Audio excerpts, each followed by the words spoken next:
अचानक से हमको नौकरी से निकाल देना सर कहाँ का न्याय है सर?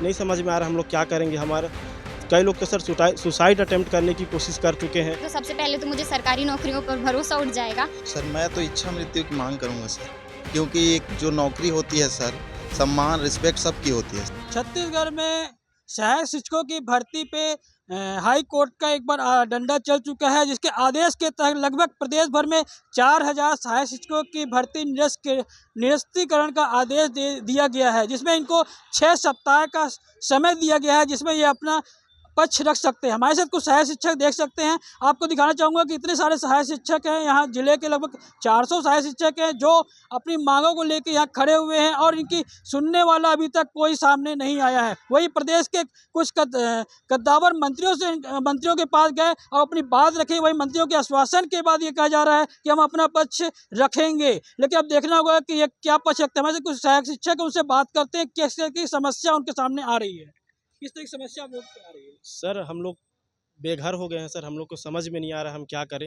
हाई कोर्ट से अचानक एक ऑर्डर पास होता है कि जितने भी बीएडधारी सहायक शिक्षक हैं उनको उनकी नियुक्ति रद्द किया जाता है। हम लोग सर 8 महीने से जॉब कर रहे हैं, हमको कोई किसी प्रकार का पता नहीं था सर कि इस प्रकार का कोई केस चल रहा है। अचानक से हमको नौकरी से निकाल देना सर कहाँ का न्याय है सर? हम सरकार से यही मांग करना चाहते हैं कि जो ऑर्डर पास हुआ हाई कोर्ट में, उस ऑर्डर के लिए राज्य सरकार सबसे पहले रिव्यू दायर करे और सुप्रीम कोर्ट में जा कर के वह नए एसएलपी दायर करे और हमारे पक्ष रखे। वहाँ हमारी कोई गलती नहीं है, हम जितनी भी अपने पढ़ाई किए हैं और हमारा जो जॉब लगा है वह सर एनसीटी के गाइडलाइन के तहत और नोटिफिकेशन जो छत्तीसगढ़ का नोटिफिकेशन आया था विज्ञापन, उसके आधार पे हुआ है सर। और आगे किस तरह की मांग करेंगे फिर? सर हमारी मांग यही है कि हम बीच का रास्ता निकाल करके किसी भी प्रकार से हमारा जॉब बचाया जाए और ये ब्रिज कोर्स करा करके भी हमको रखा जा सकता है। 2017 में से पहले कई टीचर ऐसे थे सर ना उनके पास डीएड था ना बीएड था, लेकिन राज्य सरकार उनको डीएड बीएड विभाग की तरफ से करा करके उनको नौकरी बचाया गया है। सेम इसी तरीके से हमारा भी नौकरी बचाया जा सकता है। सरकार अगर सुप्रीम कोर्ट जाती है तो निश्चित रूप से हम लोग बचेंगे। और यह केस जो है ये राजस्थान से स्टार्ट हुआ था।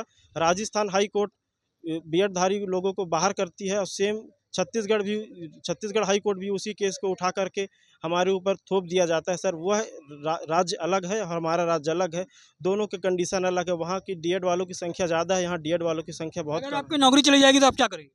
हमारी नौकरी चली जाएगी सर तो हमारे नहीं समझ में आ रहा हम लोग क्या करेंगे। हमारा कई लोग तो सर सुसाइड अटेम्प्ट करने की कोशिश कर चुके हैं, कई लोगों का सर शादी टूट चुका है। हम लोग सर बीएड किए हुए कर्जा लेकर के किए हुए हैं, बहुत सारे लोग ऐसे हैं कि खेत बेच दिए हैं और कई लोग तो जॉब में आने के बाद सर बाइक को किस्त पे लिए हुए हैं, कोई लोन ले लिया है, उस लोन को हम सर कहाँ से पटाएंगे। आपकी जो आदेश हाईकोर्ट का है उसको लेके आप क्या कहेंगे?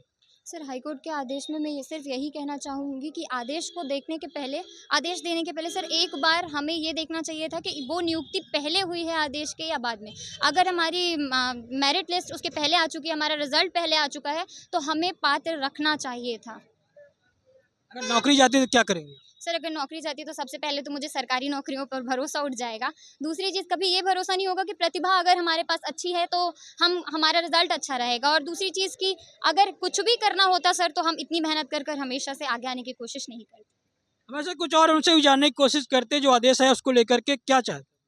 सर हम ये चाहते हैं कि हमारा नौकरी बना रहे, हमारा भविष्य अंधकार में नज़र आ रहा है सर। हम लोग और कोई एग्ज़ाम का तैयारी करना भी छोड़ दिए हैं, अब यही नौकरी का सहारा है सर। इसलिए हमारी नौकरी को बचाने का सरकार पुरजोर प्रयास करे सर, हम बस यही चाहते हैं। नौकरी चली जाएगी तो फिर क्या करेंगे? नौकरी चले जाएंगे सर तो हमारे पास पढ़ाई भी छूट गया, तो अब कोई ऑप्शन नहीं रहा है, बेरोजगार हो जाएंगे फिर से और दिन रोटी चलाने के लिए भी कुछ नहीं बचेगा, तो वही समस्या हो जाएगी सर। आपकी अगर नौकरी जाती तो आप क्या करेंगे? सर मैं तो इच्छा मृत्यु की मांग करूंगा सर, क्योंकि एक जो नौकरी होती है सर, सम्मान रिस्पेक्ट सबकी होती है सर। देखिए सर 7-8 लोग फॉर्म भरते हैं, उसमें से भी पद बहुत कम होते हैं सर। 4000-5000 के अंतर में पोस्ट होते हैं और उन 4-5000 में हम लोग फाइट करके आते हैं, इतना मेहनत करते हैं। उसके बाद हमको कहा जाता है कि आप लोग इल्लीगल हैं, अवैध हैं। तो ये कहाँ का न्याय है, हमको समझ नहीं आ रहा है सर। हम कैसे इल्लीगल और अवैध हो गए, जबकि हमने सही डिग्री की है, हमने टेट निकाला है, हमने मेरिट में स्थान बनाया है, उसके बाद हम लोगों को इल्लीगल कहा दिया जाता है। तो ये तो हमारे लिए हमारे माथे पर एक प्रकार का कलंक हो जाएगा सर। कौन सा मुँह लेकर हम घर जाएँ ये समझ नहीं आ रहा है सर। क्योंकि मेरा ज़िला महासमुंद पड़ता है और मैं कोरिया में पोस्टेड हूँ सर। इतनी दूर से अपनी मम्मी को घर में अकेले छोड़कर यहाँ नौकरी कर रहा हूँ और अचानक ऐसा बोल दिया जाएगा तो सब घर में, समाज में सभी तरफ बातें चली जाती हैं सर। उसके बाद अब गाँव वाले बोलते हैं कि ये लोग दूसरे प्रकार की बातें करना शुरू कर देते हैं सर। आप क्या करेंगे? सर हमारे पास ऑप्शन नहीं है, हमारा एज लिमिट भी ख़त्म हो रहा है लगभग सारी सरकारी नौकरी के लिए। इसके बाद हम शायद तैयारी कर ही ना पाएँ, क्योंकि हमारा भरोसा उड़ जाएगा सर सरकार से। क्योंकि मेरिट में आने के बाद अगर हम बाहर होते हैं तो हमारे पास कोई ऑप्शन नहीं है और फिर मैं तो तैयारी छोड़ने के इस पे हूँ सर। अगर नौकरी चली जाएगी तो फिर क्या करेंगे आप? सर कोई ऑप्शन नहीं है सर, क्या करें बताइए। ना तो इतने ज़्यादा ज़मीन है कि और कुछ और ऑप्शन करें, ना फैमिली का उतना ज़्यादा बैकअप है कि कोई भी, सब वही निम्न मध्य क्लास के आते हैं सर। तो उनके पास कोई ऑप्शन नहीं है सर। ये डिग्निटी है, क्योंकि हमने ये हक से लिया है सर, किसी के उससे नहीं लिया है कि किसी के हक छीन के लिया है। हमने अपने से पढ़ के मेहनत करके लिया है सर, मेरिट पे आके लिया है। अगर आप एक टॉप 1000 वाला रैंक को नहीं लेंगे, टॉप 1000 को छोड़ के अगर आप 10,000 रैंक को लेंगे, क्या गुणवत्ता बनेगी सर। तो हम मांग करते हैं कि सरकार हमारे फेवर में बात करे और कुछ ना कुछ हल निकाले इसका। हमारे साथ कुछ महिला शिक्षिका हैं, उनसे भी जानते हैं किस ये जो आपका जो आदेश आया हाई कोर्ट का, इसको लेके आप क्या करेंगे आगे? सर हम सरकार से बस यही अपील कर रहे हैं कि वो हमारी मांग को माने, हमें ऐसे बेघर ना करें। क्योंकि मैं खुद शादी के बाद मेरे हस्बैंड मेरे को इतना पैसा लगा के पढ़ाए हैं ताकि मैं कुछ बन सकूं। ज़्यादातर जानते हैं कि हर कोई सपोर्टिंग नहीं रहता है। अगर ऐसा नौकरी नहीं रहा तो उनका भी विश्वास उठ जाएगा नौकरी पर और हमारा भी उठ जाएगा। हमारे साथ साथ ऐसे बहुत सारे लोग हैं जिनका नौकरी से विश्वास उठ जाएगा। मेरे हस्बैंड 10-12 साल से जिस पुराने जॉब पे थे उसको छोड़ के मेरे साथ रहने के लिए यहाँ आए हैं सर।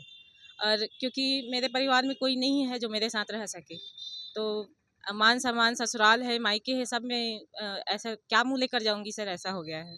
मतलब कुछ और क्या, अगर नौकरी जाती तो आगे आप क्या करेंगे? सर अभी तो कुछ समझ में नहीं आ रहा है कि क्या करेंगे। सर इतनी मेहनत के बाद अपनी पूरी पात्रता के साथ हमने ये जॉब लिया था और इसके बाद अचानक से ऐसे निकालेंगे, फिर क्या समझ में आएगा सर। आप बताइए, सरकार जवाब दे, जो भी हमको ये निकाल रहा है वो जवाब दे। ज़रा तो सोचिए हमारे बारे में कि आखिर हम करेंगे क्या इसके बाद। इसका कोई जवाब नहीं है सर मेरे पास। वही सामने सरकार जवाब दे कि हम क्या करें इसके बाद।